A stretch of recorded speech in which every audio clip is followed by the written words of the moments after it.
The Italian Wine Podcast is the community-driven platform for Italian wine geeks around the world. Support the show by donating at ItalianWinepodcast.com. Donate €5 or more and we'll send you a copy of our latest book, My Italian Grape Geek Journal, absolutely free. To get your free copy of My Italian Grape Geek Journal, click Support Us at ItalianWinepodcast.com or wherever you get your pods. Grazie mille.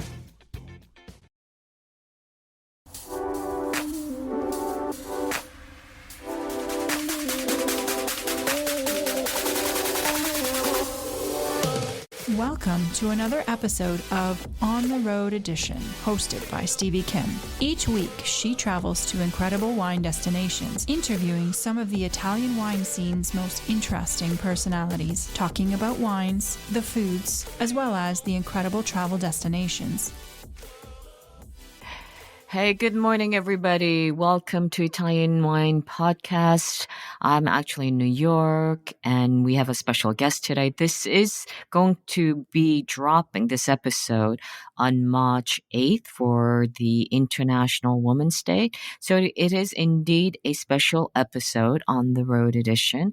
And today we have a special guest for that, and that is Cristina Mercuri. Ciao, Cristina. Hi, hello, Stevie. How are you? Okay, where are you, Cristina? I'm in Milano, actually, today. Milan, okay.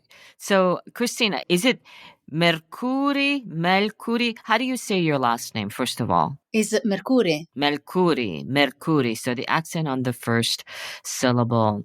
I'm not a singer as Freddie, but I can sing if I can. That's Freddie Mercury. Yes. Okay. Cristina, so first of all, I've been listening to your pods this morning because you are very familiar with our podcast, Italian Wine Podcast, because you had already been on our show 2 separate additional times. Once with Steve Ray. That was about, I suppose, like a year and a half ago. It's been a while since Steve's been with us. So that's episode 1093 for those of you who want to go back and listen to. And then more recently, I see that it was uploaded about 8 months ago, episode number 1416 with Cynthia Chaplin. So you are very familiar with our format. Thank you for coming back for this special episode. Thank you for inviting me. Yes, I'm quite familiar and I'm always very, very happy to join you and have a chat with you. Okay. Cristina, so I know you've joined us in the past, but can you just let us know, our new audience, those of who are less familiar, who you are, what you're doing, and just a very brief biography, very skinny. Yeah, I am a wine educator based in Milano, but I work with basically all the territory of Italy and also abroad. I teach students from the very beginning to up to diploma level or even MW tutoring. And I especially, with my team, I work with wineries, importers, distributors. I train them, so I do a lot of staff training, but also I work a lot with the communication. So I am a presenter for master classes, and I like to communicate about wines also on social media with my Instagram channel that is Cristina Mercuri. Okay, so we'll talk about your social media a bit later. But so I would just like to remind our listeners that today we will be talking about Cristina's role as potentially the first female Italian Master of Wine, and why does Italy need a woman Master of Wine after all? And maybe we can also expect for her to unveil how she turns her setbacks into strength, and if there is indeed a need to speak up for women in the Italian wine industry. So those are some of the things that I'd like to address with Cristina today. But I was actually curious because I was listening to these 2 episodes just now this morning. Your first episode with Steve Ray, I suppose you met him at Prosecco, right? Indeed, yeah. During a master class I led. Yeah, I was like, what is she doing? And it is like, get US market ready. But then I figured out, I think you were at the Prosecco event. But you had said one thing that I wanted you to expand. And you said Master of Wine, this MW, this title is especially important for Italy. Would you like to expand on that, what you meant by that? I think that is important to have. So there are maybe two sides of this topic. One is that Italy itself need more master of wines because we have a huge potential and many things to say, to communicate, to improve, in my opinion. So the expertise of master of wines, and fortunately now we have already three, so we are getting there, I think.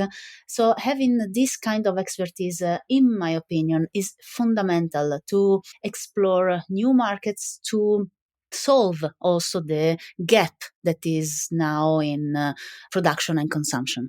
The second side is that Master of Wine title could be fundamental for me as a woman, because maybe in the episode I was talking about that, but being a woman in this segment, in this sector now, is not that easy. It's much easier than in the past, of course, but not that equal. So now I still, or at the moment, 1 year ago, I was still thinking that Mm-hmm. for a woman was more important than a man showing a title to make some people shut up and be more respectful.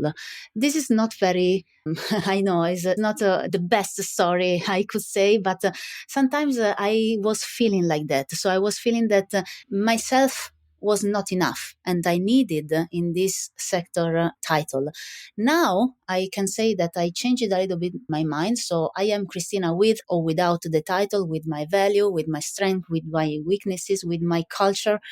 But at that moment, the title for me was very important. It's still one of the most important scope in my life. But I realized that I can be myself even without the title. I want the title. I don't. Yeah. Yeah, of course. I'm fighting for it. Yes, you are indeed.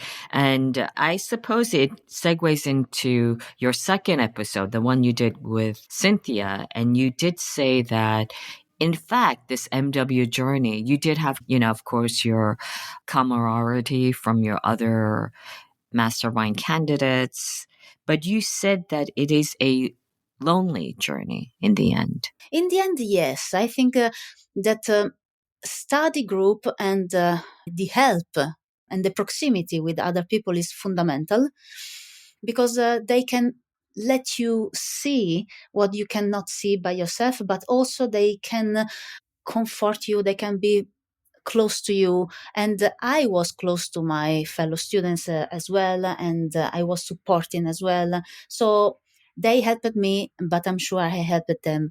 But at the end, when you realize you can go for it, is something that is very intimate.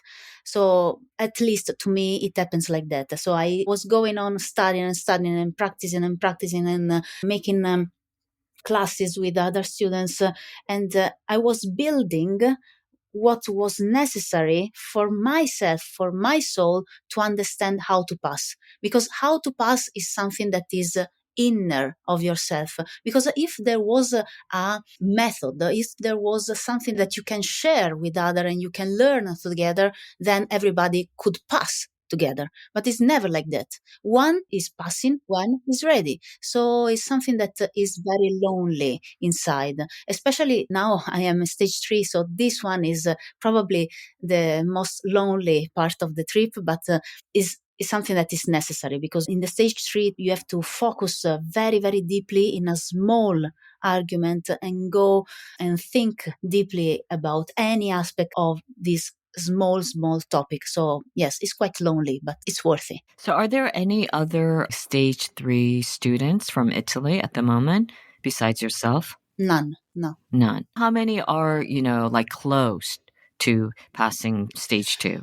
From Italy, I think there is quite a few. Maybe I'm sure that Mm-hmm.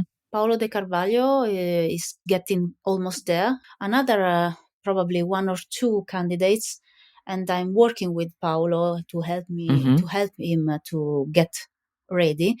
It's very tough. It's a stage where is exhausting because it's big, is deep, is long. You have 4 days of exam, so you have to be ready from any aspect, not only the preparation in the study, but also the mental training, the physical training. So your body have to be ready to stay there together with your brain, focused on that stuff for 4 days from the beginning to the end, in a room where you can breathe only anxiety for other people. So it's challenging.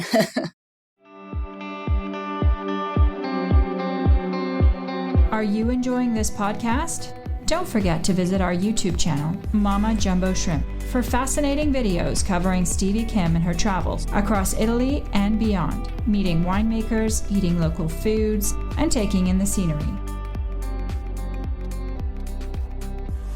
Now, back to the show.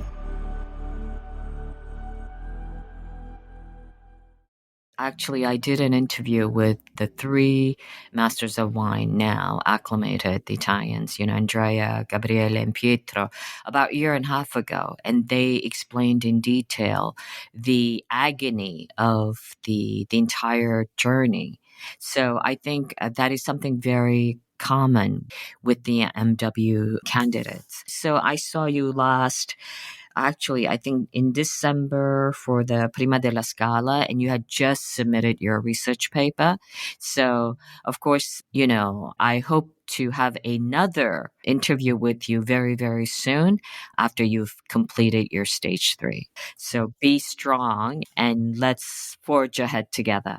So listen, Cristina, so you were formerly a lawyer. Yeah. How old are you now? Now I'm 41. You're 41, and you've decided to go into wine business when? In 2015, so not many years ago, but... So not many years ago. Yeah. It's very intense the way you do things, it seems, right? Yes, because also I was not very young at that moment. And then I said to myself, okay, listen, you want to change because you're not happy? Fine. But if you want to do it seriously. So when you were at the university, you wanted to arrive to be a lawyer or something that was important, and you want to actually change something.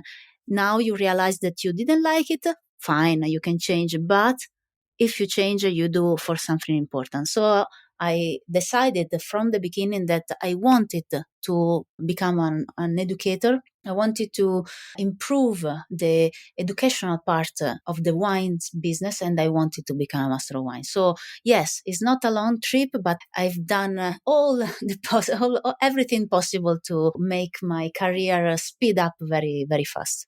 Yeah, it's on fast track, let's say. In fact, you were also awarded as one of the 20 women in food, Donna del Cibo, women in food from Corriere della Sera. And a huge shout out to Angela Frenda and our friend, of course, Alessandra Dal Monte, because they're doing incredible work for women in food, which it's an annual summit. Unfortunately, it's happening in a very bad time this year. It's in April, right in the midst of the Vinitaly Marathon. But it is an annual summit where they identify 20 personalities in the world of food, and we have a sliver of wine and hospitality as well. And that's where you slipped in, and I'm part of the committee, and I think they were great to recognize you as that innovator in that, very persistent and determined strength to represent women in wine. So congratulations with that. Thank you. Thank you so much. It was a pleasure also to meet you there and to see that you are in the committee. And I think that you are doing very, very well. You're doing great. The food is a different animal, right? And I feel that they're so advanced in many ways, especially in communication. So I think the wine world, the wine people, we have a lot to learn from them. So I'm very happy to be part of that. And hopefully we can have more wine activities in that event as well in the future. So getting back to you, Cristina, what is your typical day like? Hey, it depends. So I like routine, but unfortunately with the work I do, it's not very easy to have my routine. So in a normal day, when I can wake up with my cat Ludovica, I stay home in the morning and I have breakfast. I open my laptop, I read some newsletter I receive, and then I answer some emails, I schedule some meeting, I just do very back-end stuff. In the afternoon, if I have to meet people or I have to teach, I do that. But unfortunately, this kind of routine is quite rare because I travel a lot. So I also wake up in a different room every morning because some days I am in Tuscany, another day I'm in Trentino. So I teach to many different companies. So, for instance, last week I was in Florence teaching Gucci Osteria in Firenze, and the staff training was very, very amazing because this kind of people is one that I do like most because you see exactly what they want and you see exactly how you can help them improving. Then I teach also to Trento. So I went also to Trento and I was teaching the small guys of the very young people of Fondazione MAC. So I'm happy about my job, but if I can tell you there is a routine or everyday life, it's not very easy to tell you. For example, the staff of the Gucci Osteria, how do you go about teaching them? What are you teaching them exactly? Is it the wait staff or is it the Psalms? What are you teaching exactly? It was a mix between some and with staff and was WSET. Oh, okay. What level? Level 1 for a group, but level 2 for another group, and then there is a level 3 that I will do in for another group as well. Ah, okay. That's interesting. We also do a lot of tailor-made classes because it depends on what they want, what do they want to improve. So apart from WSET, we do manage also a lot of tailor-made. So for instance, a couple of months ago, I was teaching to this big distributor in Italy, and he was telling me, no, I have to improve the language on how my staff is communicating wine to my clients. And so it was a training only on the wines of the list and only aimed to improve their capacity to sell well. Right. Okay. So you had mentioned social media. Are you doing your own social media? Yes, I'm trying to get the help of someone that is more professional, but actually I didn't find the right one. So now I'm doing it by myself and I'm happy with that because I see that there is a lot of authenticity in what I do. I think that also people like that, the fact that it's me that is doing it. Okay. And how much time do you dedicate to social media? Because it's very curated. What is the handle? It's Cristina Mercuri, right? Just your name? Cristina Mercuri _wine, and is quite well known. There is a good reputation. To be honest, I don't spend a lot of time because my brain works very fast. So I decide to express myself in a very authentic way. So, for instance, I decide that when I have some moments that I am free, I plan my post or I film some video and then I publish them. To be honest, I don't spend hours on this. It's something that happens to me very natural. So it's easy, it's natural, it's authentic, a little bit like you. I see yourself working on your social media and you're very, very natural, spontaneous. And I think this kind of value always is appreciated to the audience. Yeah, I think your Instagram is much more curated. I'm more, let's say, prolific, to say a euphemism, but I'm not as curated as you are, certainly, because we have an agency and we do so many other accounts. So mine is something very personal. But how do you see the social media space in the future for your career? I think that is something that is destined to go on for sure. But it will not be the 100% of my career because I think that social, especially Instagram, is getting more and more superficial. And I really want to change something in the mind of the people that work in the industry or the consumer as well. So Instagram can be a fantastic way to penetrate, to give awareness, but not to communicate some concepts that are deep and more complicated. So I try to convert complicated technical stuff into easy and very approachable concept. But I think that this must be the way to attract people and then convert them into an offline classroom or something like that. I think social must get more and more important for wineries and for entities in general, because everybody now has at least one account of social media. Social media is getting the importance that the press has some years ago. The only thing is that we have to educate the wineries or the companies in general on how to communicate properly on social media. So I think I can help on this, and I would like to work more on this. And this must become part of the job. So talking about communication, online, digital, and social media must be part of the communication, but not a total, of course, because we have to engage with different channels. But now there is a need, especially for small wineries, to know more about how social media works and stop saying, oh, there is my cousin that can do this because he is young, can do. No, it's something that a professional agency have to do this. So it's something that you have to invest on for the future.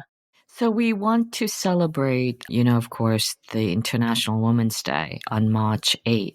So how do you feel like, I guess, the wine industry in general better support and empower women, especially those, aspiring to the leadership roles? Wow, this is a big question. Let's be honest. Industry is not just a problem of wine industry; it's a problem of generic approach of the industry of the society. So, in a better world, there will not be gender pay gap. First things, because money make a lot of difference in the value of the people. I think we could give more of the opportunity with maternity leave, so equal maternity leave for women and men. So in that case, the International Women's Day would be actually celebrating something that is equal.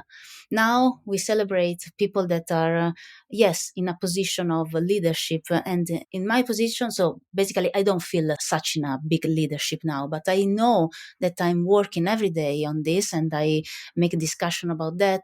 With my company, for instance, my objective, since I am società benefit, so is a sort of a big corporation. So your company, you mean the Mercuri Wine Club? Yes, is Mercuri Wine Club. Okay. And every year we destinate a part of our profit to an association against the violence against women.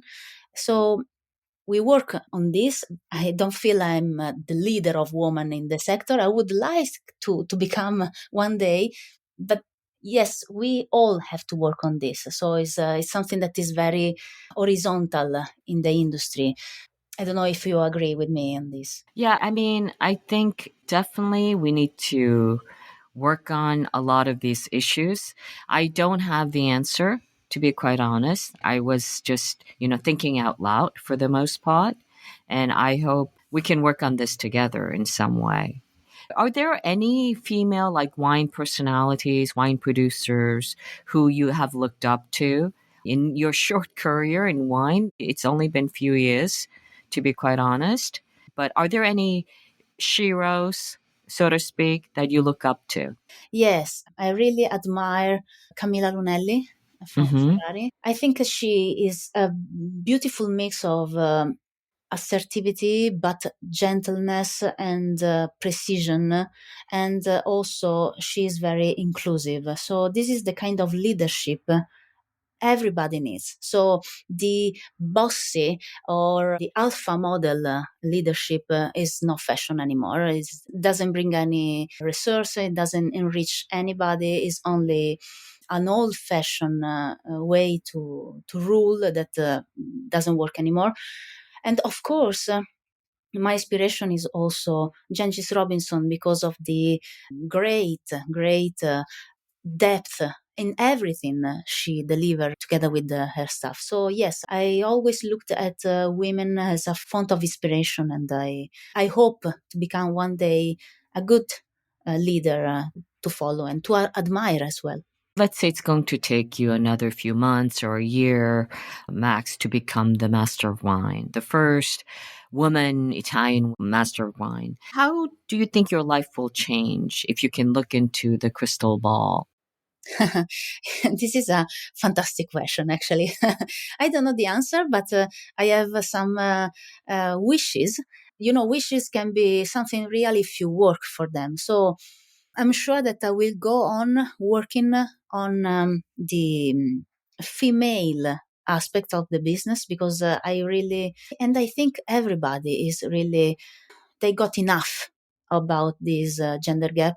And every day, still now, I see or I receive other stories from women in this sector that you understand that cannot work like that. So I would like to improve my work on this, especially with education. So I would like to help company to fulfill the so-called social sustainability in applying protocols that actually fill the gap between men and women in the pay, in how they are treated, in the role. So I want to work actively on that. And then the other beautiful things that I would like to do is to spread the value of the many hidden gems, many beautiful places that we have around the world. Because actually, Italy is famous to be diverse, we know, but we have to work, and we can work much more on this, especially now with climate change, where the native grape varieties are very well seen and very well appreciated. So working on the unicity of Italy around the world could be one of the things that I want to work on. I guess my question was, now you dedicate, from what I understand, many hours dedicated to teaching, for example. Is that correct? Correct. Right. So you will become a Master of Wine. How will that shift your life? Do you plan to expand your team? Like, you will have a bigger team? Will you be doing more consulting? Would you be writing a book? What are your dreams? I guess that's what I'm asking. Talking about education, I already have a small team, but I want to improve it.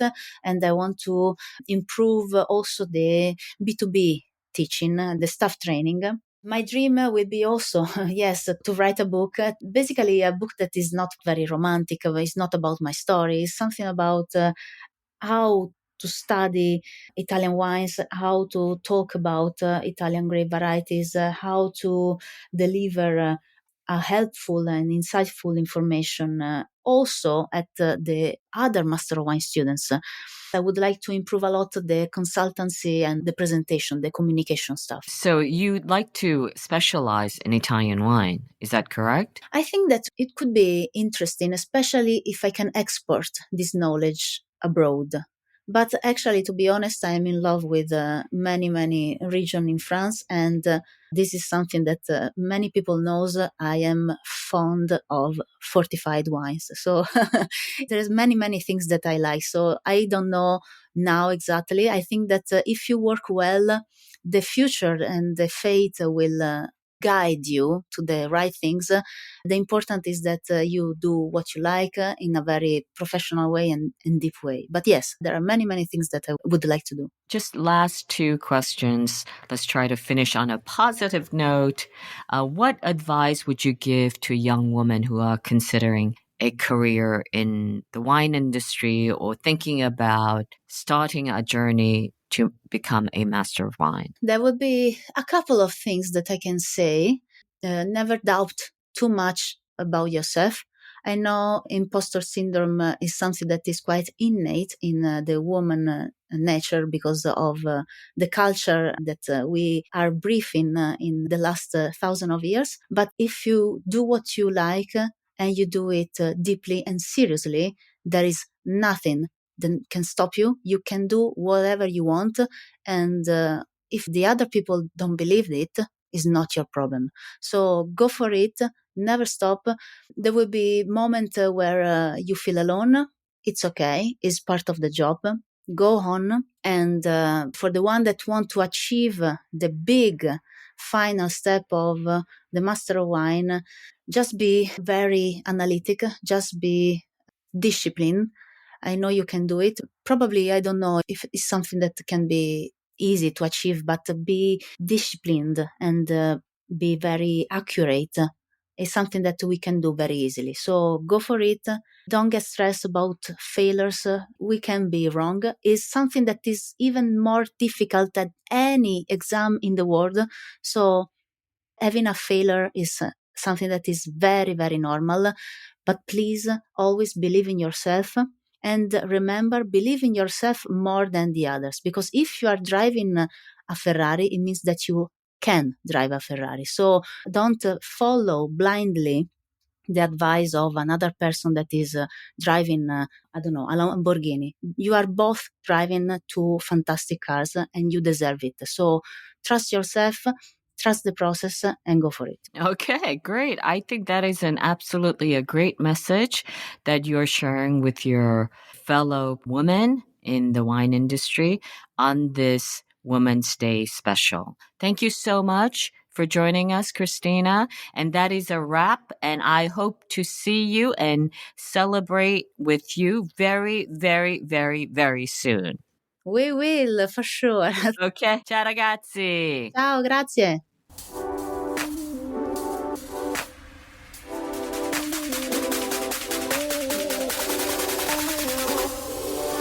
Thank you for joining us on another installment of On the Road Edition, hosted by Stevie Kim. Join her again next week for more interesting content in the Italian wine scene. You can also find us at ItalianWinePodcast.com or wherever you get your pods. You can also check out our YouTube channel, Mama Jumbo Shrimp, to watch these interviews and the footage captured of each location. Chin chin!